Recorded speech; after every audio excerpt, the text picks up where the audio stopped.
nobody's moving there. So put down something about there's no immigration. There aren't people coming to Texas. They're in real trouble in Texas. Mexico might take it over at any time. They're convinced of it. Now, if you look at this map right here, the area in light blue is the area that the Lone Star Republic claims as its own. Follows the Rio Grande until it ends, and then basically straight north toward Mexican territory. That's a huge area. Mexico claims that Tejas was only this big and they're not independent. And so this is going to be a big controversy. And what's happening is, while this is going on, Houston is now the new president. And Sam Houston is becoming desperate.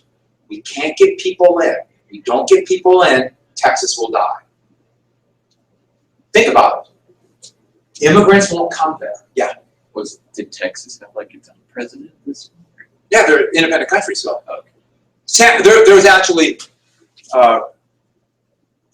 well, Houston would be elected president. Austin had passed away. And so Houston was the elected president. They're a republic. Right. So then what did Houston do? Houston is realizing that they can't get people. Nobody will move into Texas. They were even offering free land. Nobody's moving in because they figure people are thinking, if I move in and take the free land and Mexico takes it back, I'll lose my land, maybe my head. And so nobody moves in. Houston is becoming desperate. So here we have Texas. Going into 1840, 1841, they're really worried. The other thing is, nobody will loan money to Texas. They're in such unbelievable debt that they can't even function. The only way they can get money is to give huge interest rates, and it's just breaking their bank. Texas is doomed. I mean, they're in a death spiral, and Houston knows it. But back in the United States, nobody will make a decision. Jackson was relatively warm to it, but he was literally leaving office. Van Buren couldn't because of the divisions within the Democratic Party. What was the Whig? What was William Henry Harrison's position on Texas? You remember what I told you he said? What about Texas? And he would say what? Or what his supporters would say. Yeah. The Battle of Tippecanoe. So the Whigs were avoiding it. We're going into the 1840s, and it is desperate. And now who's president after Harrison? Tyler. John Tyler comes in. And Tyler is in the worst position a president has ever been in. The Whigs hated him because he left the Whig Party. The Democrats hated him because he left the Democratic Party before he became a Whig. Nobody trusts him except for a tiny pocket of slaveholders. Now, there is a big issue, and the issue is with Britain. It's not just Texas. There's near war with Britain. War over Maine, war over the slave trade. Yes, they go hand in hand. Texas desperate. Britain. Now, there would be a treaty that would kind of resolve some of the issues. It's called the Webster-Ashburton Treaty.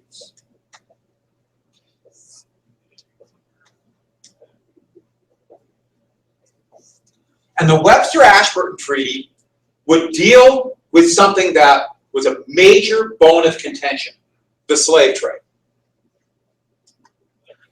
It made some agreements about stopping the slave trade or what actually is illegal slave trade.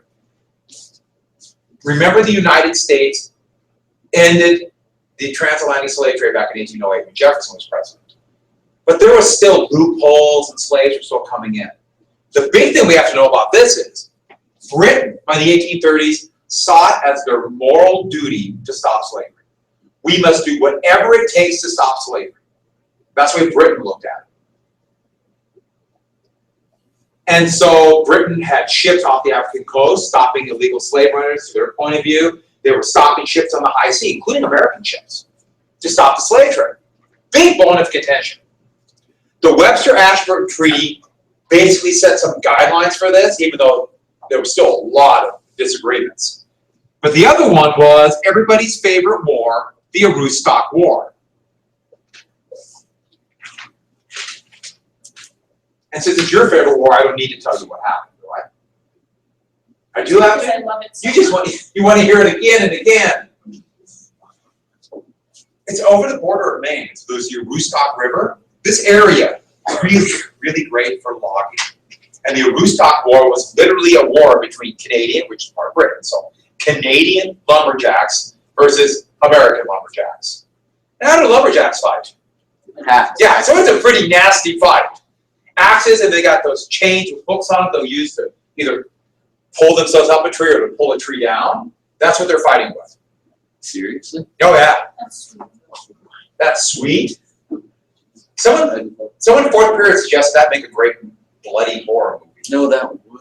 good. I'd watch that movie. Yeah, axes flying through air. Oh, and they include an alien.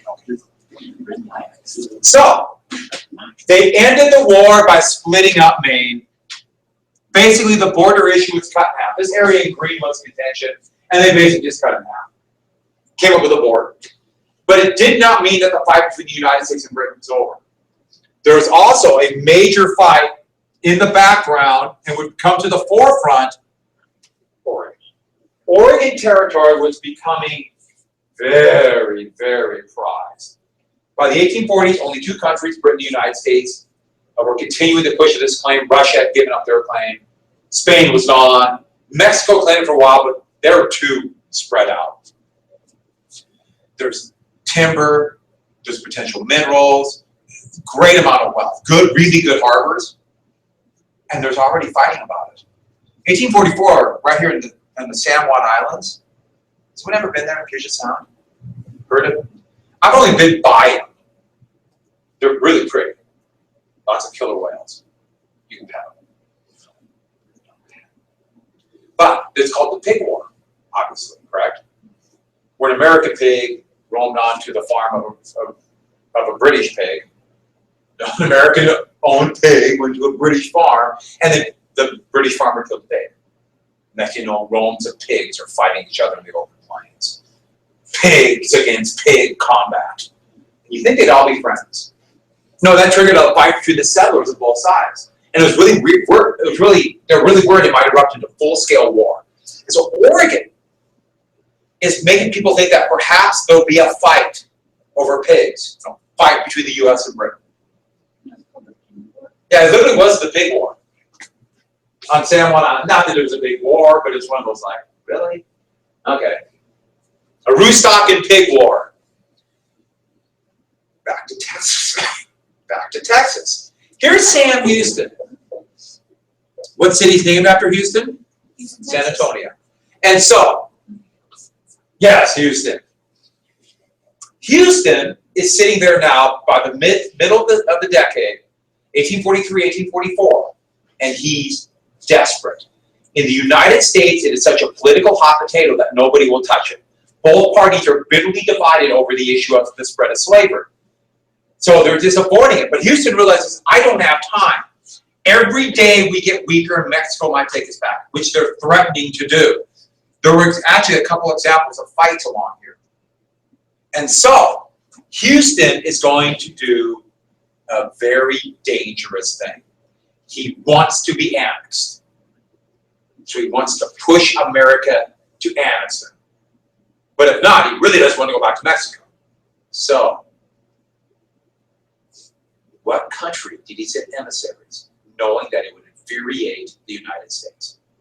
He sent emissaries to Britain, saying, we'll become a protectorate.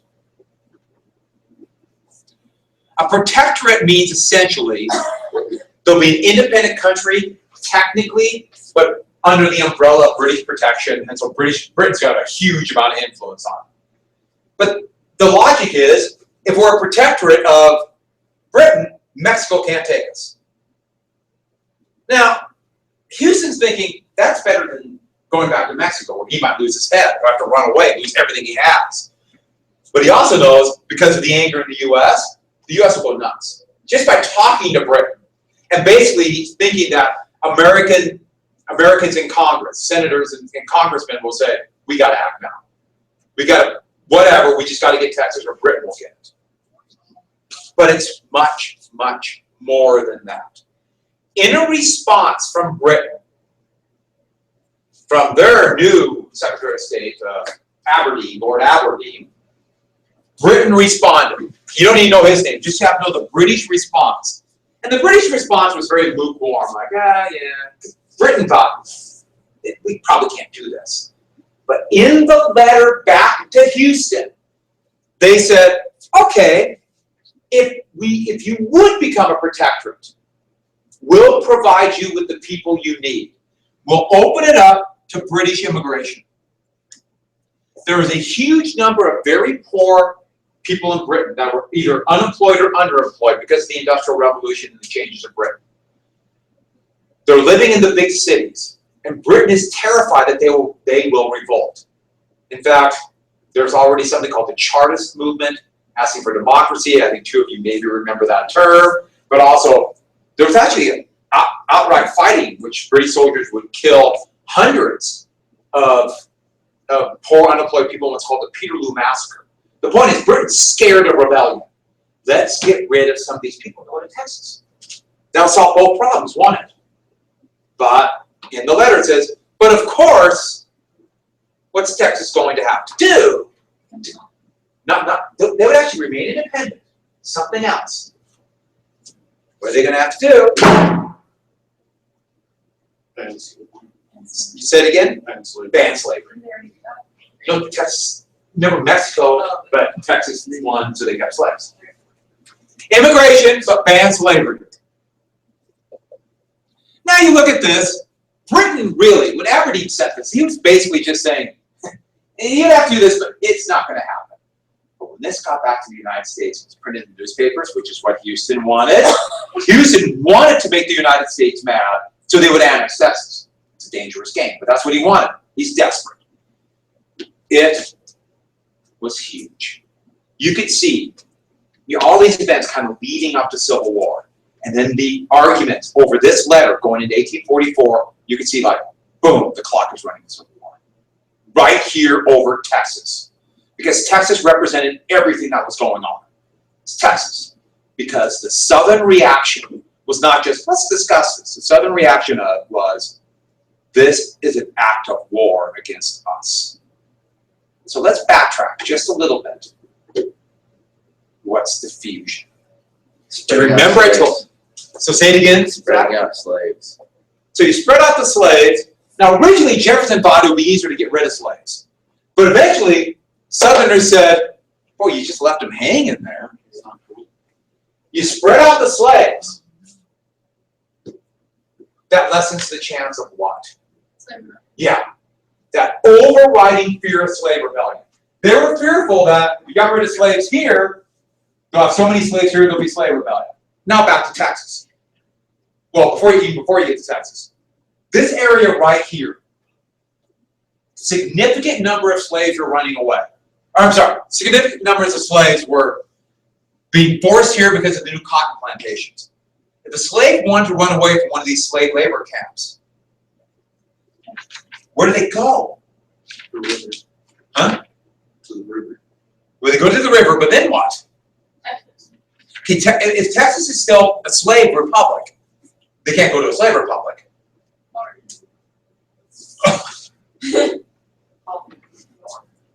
They got to get up to here, and even there, they're not necessarily safe. It's a treacherous journey through other slave states that are patrolling for runaway slaves. Here, not very safe. The only place that's really safe for them in the U.S., where maybe they might be free, but technically could be sent back, would be up here. The only really safe place is Canada. That's a long way, isn't it? Now, get back to this. If Texas becomes free, what can they do? Right to Texas. So, diffusion. Spread out the slaves for fear of slave rebellion. Well, now, Texas becomes an outlet for runaways. Actually, what they would have said is fugitive slaves. Fugitive slaves were slaves that ran away. Fugitive slaves. But keep it on the same vein. So slaves can run away here, but just as bad. Look how big Texas is. What is the line that goes from here to here in the Missouri Compromise? Yeah, no slavery here. Even if the U.S. gets all of Oregon, people are thinking, well, it's over 3630, probably going to be free. Texas goes all the way up to here. That basically implies that it's going to be really difficult if they want to do something like the talk was to buy California. Pretty much stops the expansion of slave states here. You stop it here, what's going to happen to the percentage of slaves here? Slave rebellion. How does that tie in with Texas and runaways going there? Slaves will run away to Texas. They will be protected by Britain. So they can't go in and get their slaves. Then what will the British do? Now remember, this is worst case scenario that Southerners are saying. Well, they already banned slavery. Slaves are free here. But what will the British do? Give them weapons and let them do what? Rebel Where? in the South. Yeah, send them back into the South to trigger a slave rebellion. Did you catch that? It's all tied together, isn't it? So, we already have we're going to have too many slaves here. We can't expand. Slaves are going to run away here, and then the British are going to send them back and have a slave rebellion. It's pretty amazing, isn't it? You think about it. What? That's like really off the wall. But part of being a slaveholder is, well, let's put it this way. Paranoid is not a strong enough word to say how paranoid they are. They're fearful of everything that might lead to a slave rebellion. So what they said is, if we don't annex Texas, and this is the important thing, if we don't annex Texas as a slave state, that is a declaration of war on our very life. You're going to destroy our method to make a living because you're going to destroy slavery, and you're potentially condemning us to being killed in the middle of the night by our own slaves. Slave rebellion. This is a declaration of war on us. How dare you do this? So Texas has now exploded, or expansion of slavery into new territory like Texas, potentially, has led to South saying, we don't do this. You're declaring war. And if you're going to declare war on us, what are we going to have to do then? Yeah, leave. We can't stay in this country anymore. Immediately over Texas. So, that's why I said Sam Houston's playing a very dangerous game. And so this is blowing up. Sam Houston's all going, I rolled the die, but who else is happy? Tyler. And Tyler appoints Daniel Webster was the last of the old Whigs on his cabinet. The only reason he stayed after Tyler was kicked out is because he was negotiating that treaty. As soon as the treaty negotiation was done, Webster's gone. Tyler replaced him with Abel Upshur as Secretary of State. And Upshur is a protege of, who's the guy who wanted to unify the South to protect slavery? Everyone got that? So, What does that say? Abel Upshur, State Department.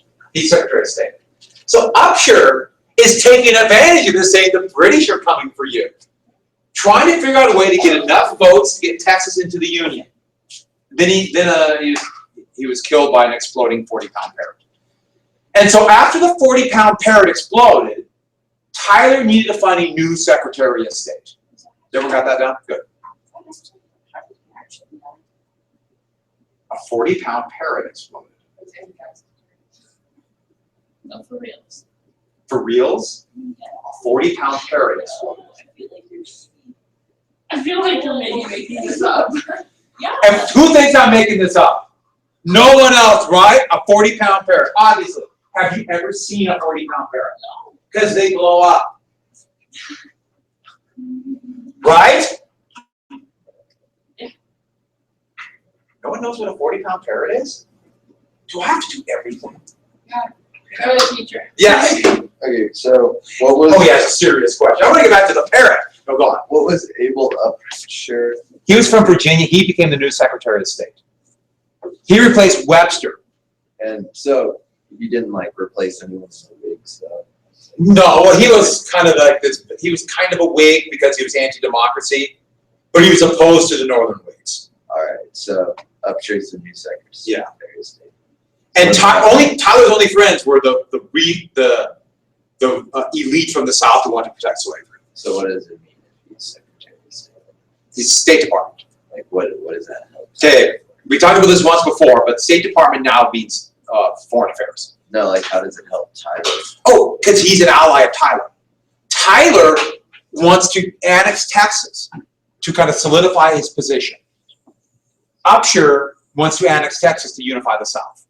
So they're allied together. Does that make sense? Yeah. Sorry, I didn't understand your question. Not my fault. Upshur, yeah, 40-pound parrot. And so, if you have a cannon and you put rifling in it, so you put grooves into rifling, what does that do to the cannon? Accurate. What? Faster, more. Faster, more accurate, and what? Oh, I said accurate. Oh yeah. So you want the problem is to make a really big cannon that can be used for like shore defense, knock out ships. The iron might get a little bit weak in some spots. So you have to experiment with them, and especially when you put the grooves in, might be weak. And so a parrot is named after the person who invented this rifled cannon. So you say a 40-pound parrot is a 40-pound parrot gun. It really is called a parrot. I was not lying. I believe you. I was being slightly misleading, but I wasn't lying. So what happened was, and it took like 200 pounds of powder to propel a 40-pound cannonball. 200 pounds? Yeah. And the thing was, they were experimenting with this new cannon near Annapolis, Maryland. And they had a bunch of dignitaries on a stage behind it to watch the cannon, including the Secretary of State, Abel Upshur. And so the first time it fired, it went out to sea, perfect shot, accurate. Let's fire it again. It's supposed to go that way. No, it went this way. It exploded out the back. No, only Upshur. Yeah, it was like everyone else, it hit the stage, this big ball of fire, and nobody was hurt hardly at all. I mean, a couple little burns, that's it. It must have been the steel from or the iron from the back. Upshur was killed immediately. So he needs a new Secretary of State. So he needs a new Secretary of State. Who is Tyler going to pick as Secretary of State? John C. Calhoun. I didn't even know I was still alive. Calhoun is the new Secretary of State. Yes. So what was Abel Upshur, what did he want to do about annexing? A disaster. Carl Jung and Sigmund Freud fell. Did he want to annex?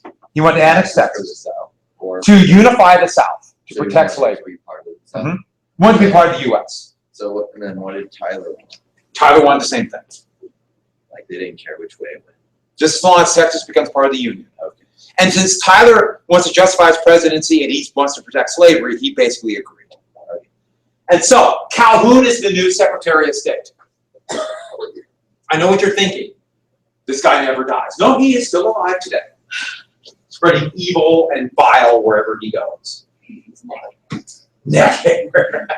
So Calhoun is now president. No, he's not president. Calhoun is Secretary of State. And Calhoun has to respond to the British. And Calhoun writes what we call the Pakenham Letter. You might remember the Pakenham Letter, or Pakenham, it was his uncle. Oh, I'm sorry, let me backtrack. Pakenham is the British ambassador to the US, so he wrote him a letter.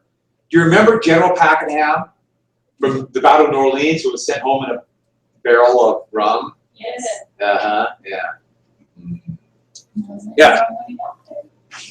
He was dry. So, Pakenham, he wrote this letter, and the beginning of it, the letter is basically we don't want Britain to come in. Very basic thing that Britain has no role in Texas. But then the letter pivoted. And this is where it becomes an incredibly important letter. In the letter, he would lay out a pivot to say into a full-throated defense of slavery as a positive good to society. That's literally what he said. Now, next week when we do slavery, we'll read part of the letter. It's a pretty remarkable thing, the positive good theory of slavery. That slavery is not just, we want to keep slavery because we're making money off it. No. Slavery is good for society.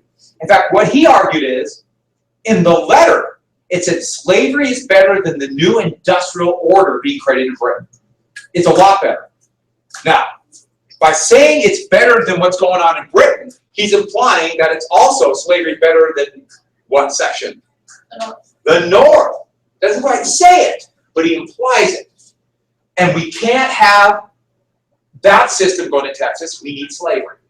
Now, why is slavery a positive good? It's ingenious what he came up with.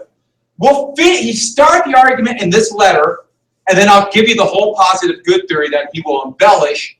It will become the justification for slavery before the Civil War. And it's a remarkable thing. The point is this. Every society needs labor. There's somebody on top and then those who work for them. Labor. Everybody needs labor. Now remember, he doesn't believe in democracy. He believes that certain people should be on top. He's very much an elitist. And so in the South, you have the plantation owners like him. And then who's the labor? It's racial. Whites are on top. Not only if you own slaves, but don't bog yourself down with details. Blacks are on the bottom as labor. And then he said, this is the natural way. This is the way it's been for time eternal. Now, has it been? No, it hasn't. But that's what he said. So you have to get that down. In the South, slaves are on the bottom. There's order in society.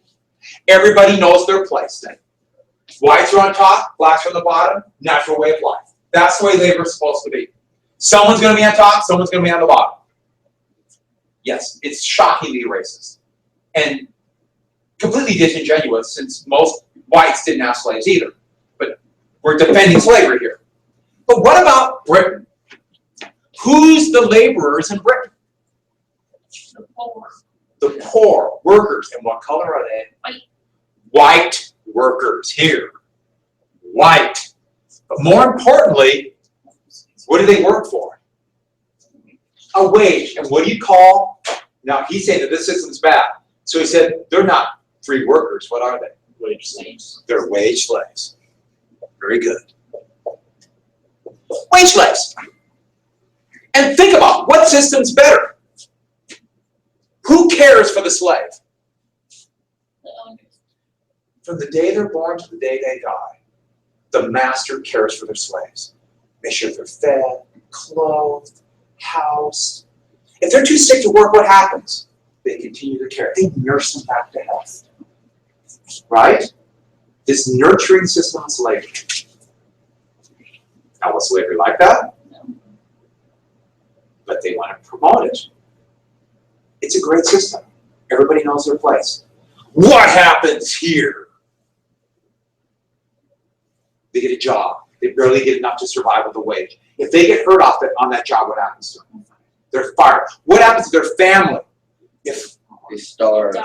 they starve and die. If they're too old to work, what happens? They're like, Get fired. They're fired and die. no one cares about it. What system's better? Heck, that slavery sounds pretty good, doesn't it? And what else? Here's the next big thing. Slaves, that's the natural order. Here, the natural order is turned upside down. What race is being treated like slaves? Whites. Whites won't be treated like that. What will whites do eventually? Exactly. That's why this system's better. Eventually, the wage slaves will revolt. You're setting up a revolt over here. Here, everybody knows their place, and there won't be no revolt. Everyone's happy. Slaves love slavery. That's part of the argument, by the way. He's a diabolical genius. He's actually a very intelligent man and totally evil. You might believe it, because it's amazing how you can delude yourself to believe something. And it's what's incredible about this is, all this stuff is happening. This is a big deal. All these decisions and all this stuff. And it's an election year, of course. Right? The election of 1844.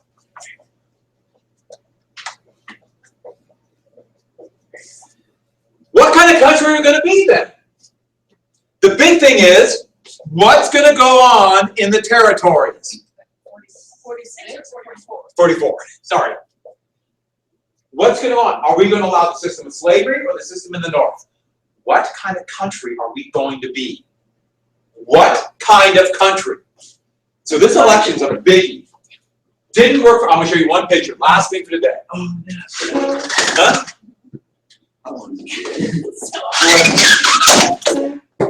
There's like 2 seconds left. You be quiet, there's 2 minutes. What would you rather have me not do any of this stuff or do this stuff and keeping it late every once in a while? That's a question you can't answer, can it? You gotta concentrate real hard. The election, okay, which way is the country gonna go? Industrial North or the slave system? And the Democrats are thinking, all right, Tyler is such a fool. And this is what we have to get. Martin Van Buren wanted to become president again. He thought he would get the nomination. In fact, the majority of Democrats wanted him. But Southerners blocked the nomination because, and this is what we have to get, write down, free soil. They thought he was a free soiler. Free soil. Good question. Anything else? Got it written down. Free soil means they're opposed to slavery in the territories. Southerners thought he was free soil because of his wavering on Texas. Now, Van Buren supporters insisted he wasn't. But they said, you're a free soiler. You don't want slavery in the territories. A significant number of Democrats were free soil. So a free soiler is somebody, they don't like slavery, but they decide, okay, we can't touch it in the southern states, but not in any new territory we get. It ends there. So they're not quite abolitionists. Abraham Lincoln was a free soiler, not an abolitionist. He was a free soiler. And so they couldn't get nominated. They did vote after vote after vote after vote. And Van Buren clearly couldn't do it. They needed a dark horse. What's a dark horse? So if you say a horse that's dark, that's what yeah, exactly. Underdog, completely unknown. From behind. Nobody knows who it is. A dark horse. They needed somebody who didn't have a record, a well-known record, so they could kind of create a record for him. So he didn't have any of his previous things done. This happens a lot. John Kennedy, in a way, was that way. He was well known, but he had no real record. He really did nothing when he was a senator. He literally did nothing, except for have maybe 2,000 or 3,000 extramarital affairs. Mm-hmm. That's probably understated. I'm not kidding. Really? Yeah, really. Thousands. Oh, and the way Barack Obama was, because Obama was elected in 2004 to the Senate, and he announced for election in 2006 for president. He didn't do anything.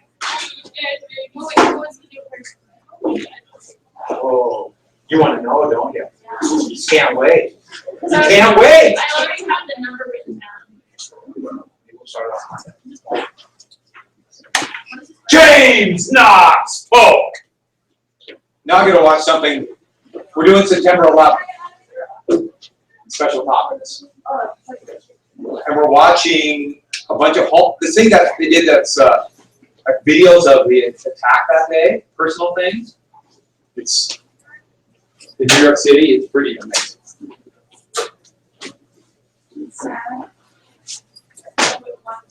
But the thing is, people didn't get to understand the shock of what happened.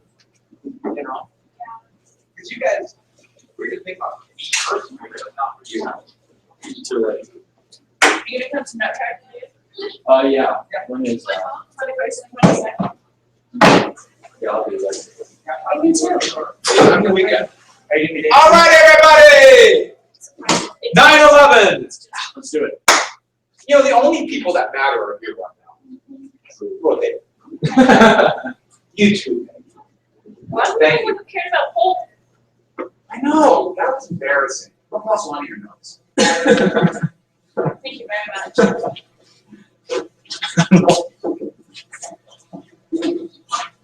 Science.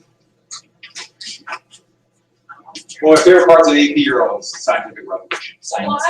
Why? Yeah, science. Why are you using that so much? Like, why are you No, I go back and forth. There's a lot of cool pictures in this era I like. And then I have other stuff, and then I want to move on. I want to go back. I think it's refreshing. Yeah, there's so many good pictures about the Civil War era, though, that I like using that. And then I purposely go away from it for a long time. And then come back. I gotta show the next era. Cheaper on that.